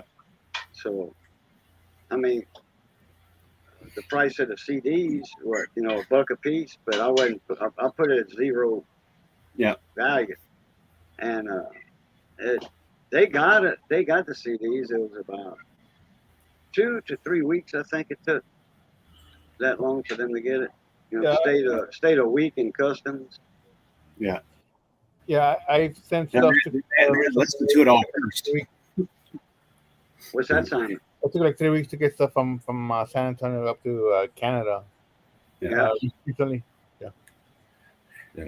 Well, it all depends on the product. Like if it's media, they can hold it and if they want, if they feel a need to, they can access that media to search it to see if there's anything criminal on it or something like that. But like, for example, the coffee mug that I sent, there's no problem with the coffee mug sending it down. But if it's a tool, that for some reason our border turns around and says, well, it's a tool.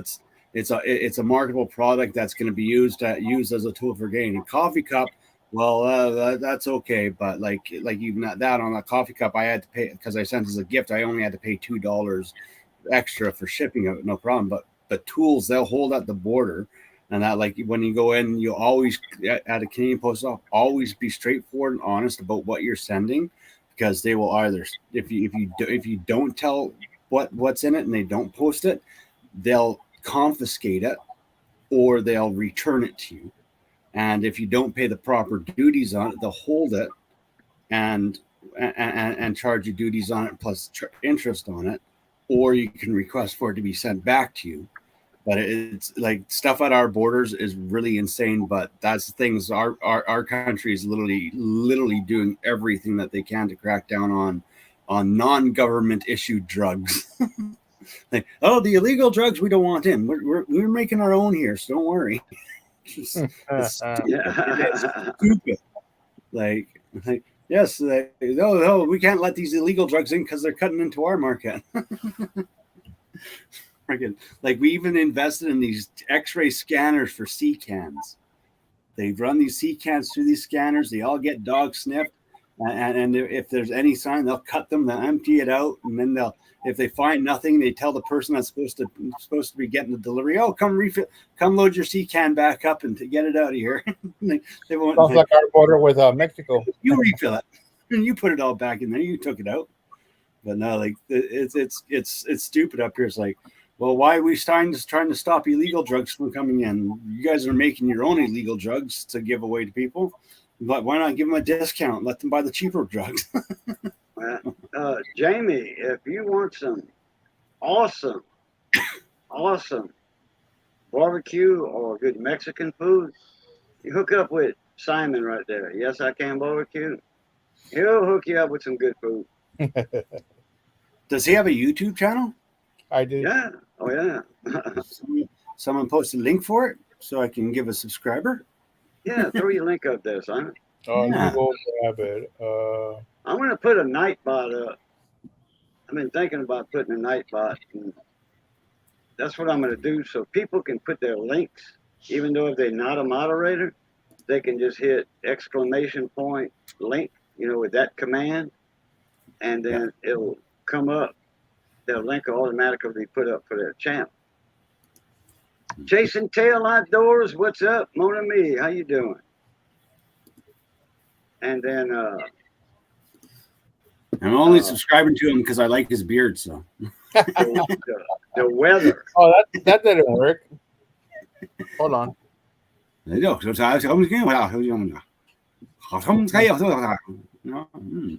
trying to translate that right now. Take that one. I got it. It looks like Alabama language. You see 4? No, I don't see 4. Yeah, I don't see any YouTube in that link. There you go. I hit the wrong thing. There it is. Woohoo! That other one looks like a serial number, a VIN number on a car. That's the VIN number on my YouTube channel. Oh, there we go. Got a subscriber. Thank you, sir. What's that? He just subscribed to my channel. Oh, okay. Oh, you get the notifications like that. Yeah. Gotcha.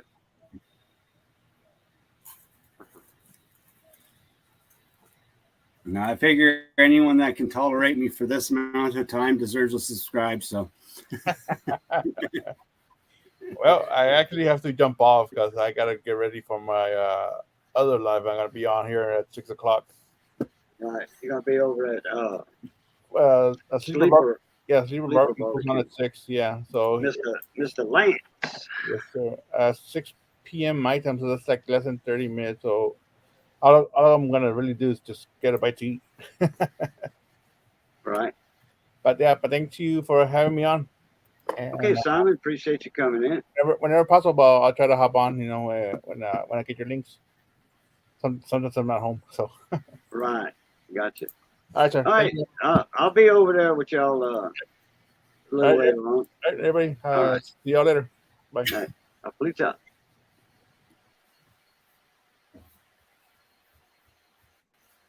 What the hell? Oh, okay. Yeah, Simon, he's got a bunch of videos on barbecuing, grilling, uh, stove cooking too. Right. He looks German, like on camera, he looks German, because of the beard and the hair and stuff, but he's actually Mexican and something else, Spanish and something else. I forgot what it was. Hmm.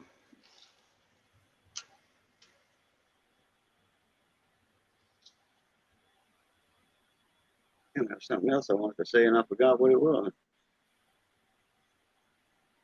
Oh well. Oh yeah, and he supports the disabled people that like barbecue people that are disabled. He's in a wheelchair, Uh-huh. Cool.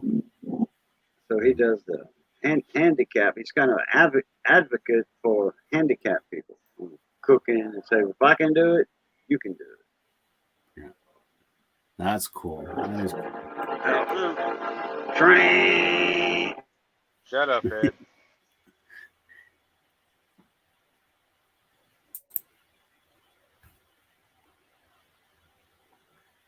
And speaking of Ed, I did send him a link. I sent Miss Jamie a link, Jude a link. Right. Jude was on late last night. He's probably busy with the family right now or something. More than likely. I think he goes over to his mom's house on Sundays.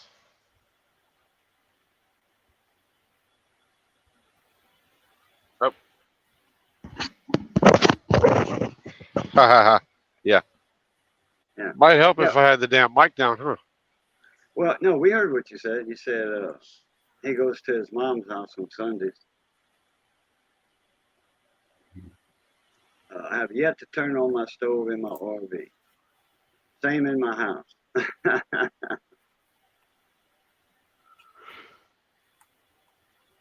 So you bought a house in the Dallas metro area. I'd rather a house around Uh-huh. Tyler, somewhere down by Palestine down there, Grapevine or Grapeland. Well, which one's up Dallas? Grapeland or Grapevine? Grapevine. That's the I one do north of believe. Dallas. Okay, well this is Grapeland, not far from Palestine and all that. That's some friends of mine. They cater, not catering trailers, but they do that. They had crawfish rigs, ball crawfish rigs. They take their crawfish trailers over there and set up at a certain store, big parking lot, preferably on a corner, at a red light. They had all the ball crawfish signs out and big tall ones, and the blow up things that do this, all that. They got ball crawfish, printed on it. Uh-huh. And they used to bring like 1,000 pounds. Oh, hold on a minute.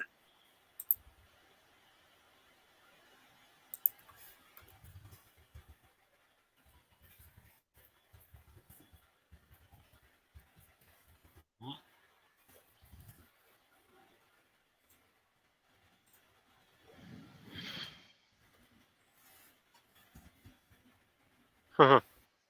Somebody got a phone call.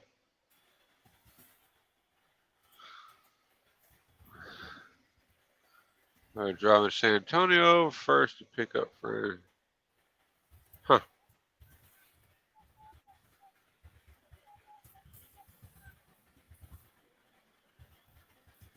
That was my mother-in-law.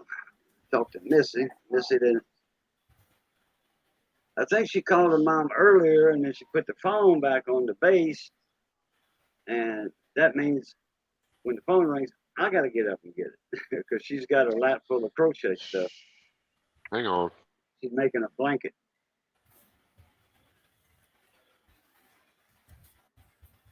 So anyway, they would go and set their crawfish boiling rigs up, and they'd go over there with like 1,000 pounds, 1,500 pounds of crawfish. They'd have their truck,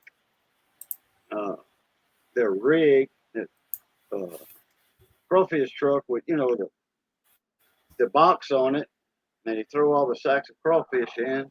They get a layer or a couple of layers. They throw a bunch of a few hundred pounds of ice on top of that, and stack up more sacks of crawfish, and throw some more ice on that, and keep on going until it's full.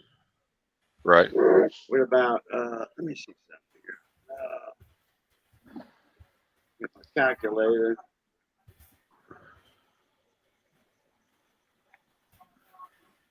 Yeah, about 35, 40 sacks of crawfish.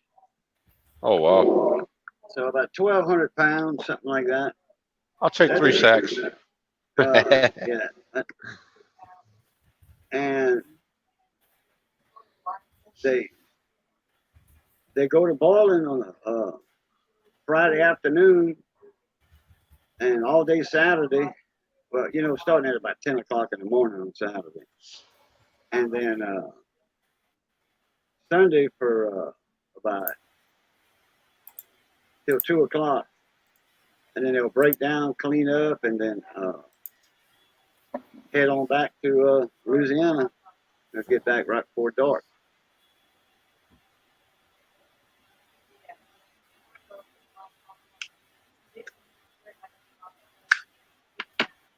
But when you're buying crawfish for $1.50 a pound and selling them for $6 a pound boiled, you're making a profit. Oh yeah. You got all your seasonings. You got all of that to buy ahead of time, which they buy in bulk. They'll buy like 25-pound bags of salt, bags of them, and then they'll buy the 25-pound boxes of crawfish ball, either from Swamp Fire or Louisiana or Zatarain's. Depends on their preference of using. Louisiana used to sponsor a buddy of mine here in town, Steve Turner. And Steve, he did a lot of catering. We did a George Strait concert one time and a Reba McEntire concert one time. And I say concert, it was a small venue. And everybody that was there ate crawfish.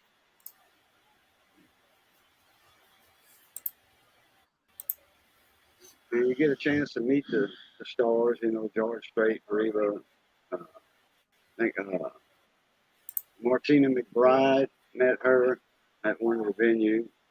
That's down to earth, little girl too. 130 pounds soaking wet with her boots on and full of water. Damn. Hey, Chef. What's up, Chef Scott? Hey, Chef.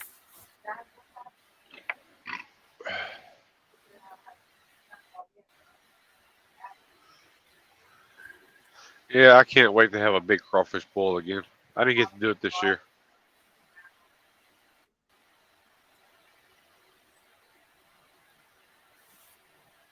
Yeah, we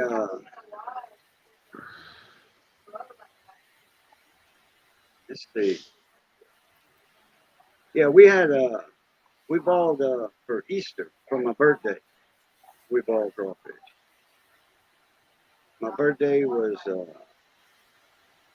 the Saturday, but we celebrated it on Easter Sunday. Mm-hmm. And we did the crawfish, and we did it at my mother-in-law's house. So my niece's husband, Joe, he supplied the burner and the boiling rig. He supplied. I brought my pot, and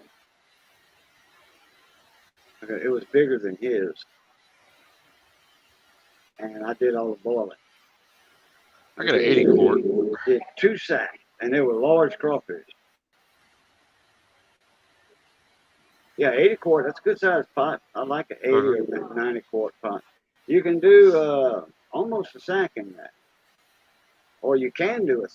Like 100 quart. You can do a sack in that. I prefer not to do a whole sack at a time. It just depends on how many people's there. If there's a bunch of people, yeah, ball a sack, you know. But if you just got 4 or 5 people, 6 people, it's best just to do like a 70 or 80 quart pot and just do a half a sack. They 6 people are not going to eat a half a sack in 30 minutes. Well, that gives you time to do your other half a sack. Yeah, if I do crawfish bowls, I like to do no less than 2 sacks. If I'm gonna boil, I'm gonna boil. Right. And it's no less than 2 sacks. Yeah. 2 30 or 40-pound sacks. I mean, then it's well worth it to me. Oh, some ocean perch. Yeah, some sea bass, ocean perch. Same name, probably a different fish with the same name. Mm-hmm.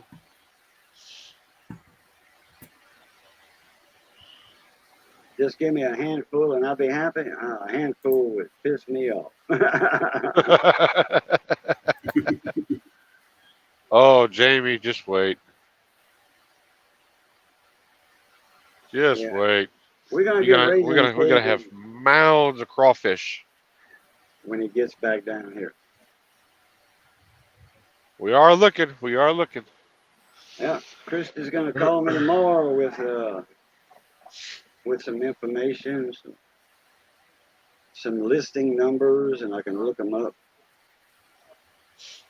So it's going to be a little bit different down there because I could buy more because it's going to be a little bit cheaper. Yeah. May just buy 4 sacks and cook it all. Like just us, for me, Missy, Johnny, Eloise, one of Missy's best friends, she passed away, so she don't come anymore naturally. Her name was Julie, and then one of Julie's friends would come over, and then we'd have like 8 people, and I would do 2 sacks, and we still had plenty left over, and we would break the tails. Mm-hmm. Break the tails, throw the heads, and throw that in the compost. But we break the tails, put them in Ziploc bags, freeze them. Most of the time, Missy and Eloise and Julie, they would peel. Me and Johnny would be breaking the tails, and they were peeling, and we'd end up with 3 or 4 pounds of tail meat. Mm-hmm. Oh, we wound up with a few Ziploc bags full of crawfish tails. Mm-hmm. Yeah, with 2 sacks and just 4 or 5 of y'all. Yep, that's what you come out with. Of course, the last time I did 100 pounds. So. Oh, I'm out. Got to head out more driving the 460. Got to go aimlessly burn some more gas with that 6.3 to 1 gear ratio. No, I wish I was burning. Well, technically, I am burning fuel right now because I'm sitting at idle, but I'm not driving. Oh yeah, well you got to have that air conditioning. Yeah, I'm waiting the 3 hours for this mechanic to get out here and fix this damn reefer unit. Yeah. Yesterday, the whole north side of town, power was out. The transformer blew. Let me tell you something. It was hot in this house. It was hot with no air conditioning after a while. So I told Missy, I said, go start the Jeep up. Let's go to the store or something. Let's go ride. Get out of here. And she wanted to bring the little dog with us, but she knew something was up. Because Missy tried to catch her. and she won't let Missy catch her just any time. You know, she knew something was up. She's like, no, I ain't going to take no bath. You know, she probably thought we was going to give her a bath. Now, if she's sitting here next to me on the chair, and I'll say, you want to go take a bath? She'll perk them ears up like that. And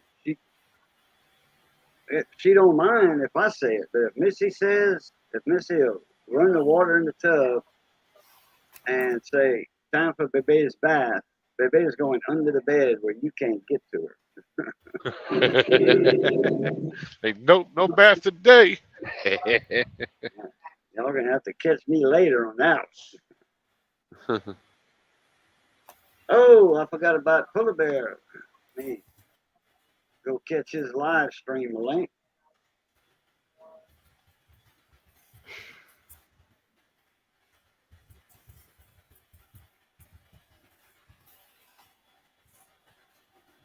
Come on, Cajun Coin Hunter. Okay, pause this.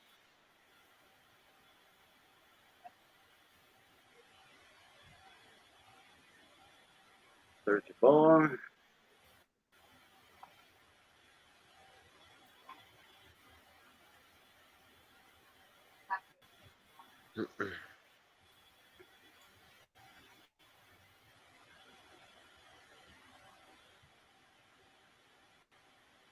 Sunday Fun Day. Okay, that's all it's titled. It's Sunday Fun Day. 7 minutes. Like that. There. Copy. Back here. Throw this in the chat. And this is Polar Bear is Raid. Pudding Tang. Our dogs hate fast food. How y'all doing, Pudding Tang? How's the weather on Florida line? I think y'all had weather earlier, if I'm not mistaken. I've come to the conclusion the more and more that I converse and run my thoughts with this AI, the more the more damage I am doing to AI. I am single-handedly making AI retarded. It will never rule us. As long as I converse with AI, it will never have the ability to rule us. I wonder why that is. You don't talk sense sometimes. Hit it with some of the words from the divine toolbox, and you'll screw AI up totally. Oh, I've already got. It won't know what to think. No, I've already got GTP confused. They had some thunderstorms in Mobile earlier, and if I'm not mistaken, it was heading y'all way. Pudding Tank. All right, backwoods, take it easy. And more likely see you at Polar Bear Edge after a while. Yeah, anybody that jumps to Polar Bear Edge, y'all tell him Cajun Raid. He'll appreciate that.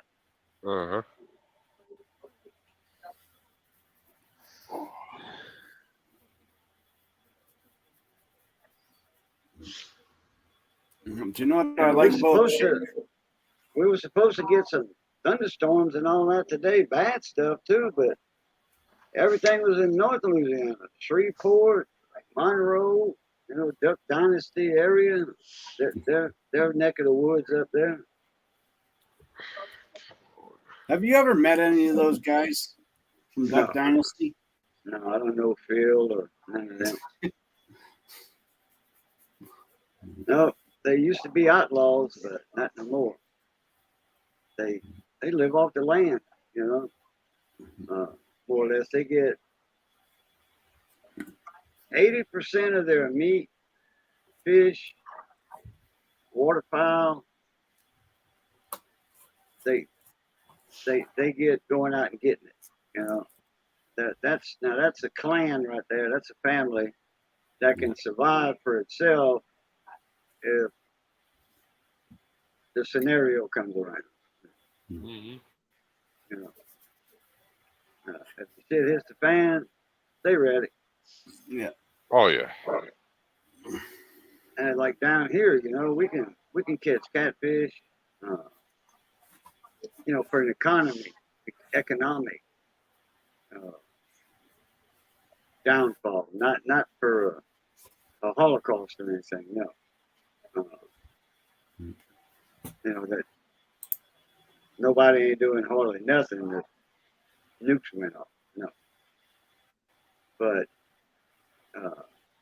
anything else besides a nuclear attack, yeah, we can go catch fish, crawfish. We could eat. And people have their own cattle, which people are going to be rustling cattle in case of an economic breakdown, and you can't get food off the shelves. People are going to start killing somebody else's cattle, and then in turn, the scope's going to be on them. They're going to be in the crosshairs of the farmers, the ranchers. So it's going to be like Mad Max, Mel Gibson, all over.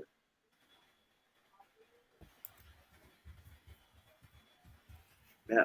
When you own all the land you have, you can live like that. Yeah. But they don't have that much property. They got a few acres, yeah. But all the bayous, that's for anybody. Go put some nets out, some catfish traps, any kind of nets, gill nets to catch fish, or turtle nets. Turtles fine eating now. Ravens and flies. Ravens and flies. That's not Ravenhawk. I don't think Ravenhawk would change his name, though. Now, how you doing, Ravens and flies? Different name in the live stream. Ravens and flies. Flidel's getting a drizzle. Yeah, so he must be around Field Guy's area over there. Over there by the New Orleans area. Yeah. New Orleans, Slidell area. Slidell is just north of New Orleans.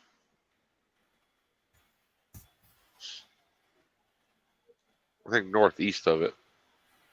Yeah. Slidell's right on the Mississippi line. Right there. Go a few miles out of Slidell, you in Mississippi.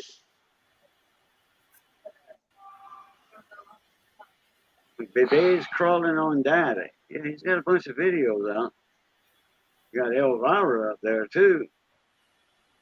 Hot chicks bathing in the sun. Yeah, probably some little chicken chickies. All right. Well, I subscribe to Ravens and Flies. Looks like a very decent channel to go. North Shore. Yeah. Uh-huh. Well, I don't know if he's like North Shore around Madisonville or between Madisonville and Slidell on the North Shore.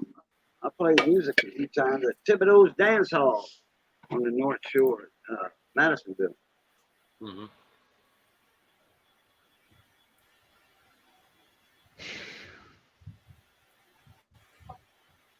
Ravens and Flies. Are you familiar with Field Guy 316? That channel?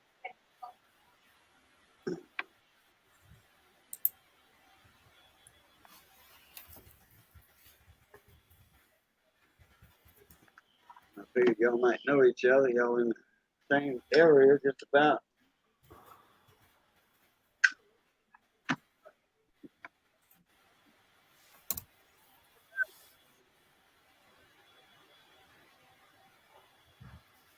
Oh, I guess it's about that time for polar bear.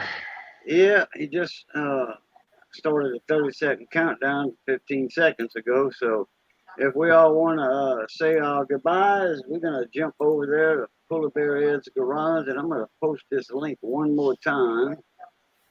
Give Polar Bear a raid, y'all. All right, everybody in the chat, y'all stay safe this week. Make it a good one. Like I always say, now keep those wheels spinning, your beavers grinning. We'll definitely catch you on the next one. Everyone in chat, you're all awesome. You're superstars. Love hanging out with you. And I'll catch y'all on the flip side. Thanks for having me with you, Boo. And nice seeing you too, Raging. Hey, Turner, appreciate you coming in. Raging Cajun, appreciate you coming in. And everybody in the chat, appreciate y'all. And let's go over to Polar Bear Ed and give him a raid. That link I just put up there. Mention Cajun raid. He'll appreciate that. All right, everybody. Y'all know the routine. It's good being north of the grass. Stay safe. Be that way. Be that way. Stay safe. And as always, love, peace, and crackling grease. Catch y'all later. Pluta. Luta.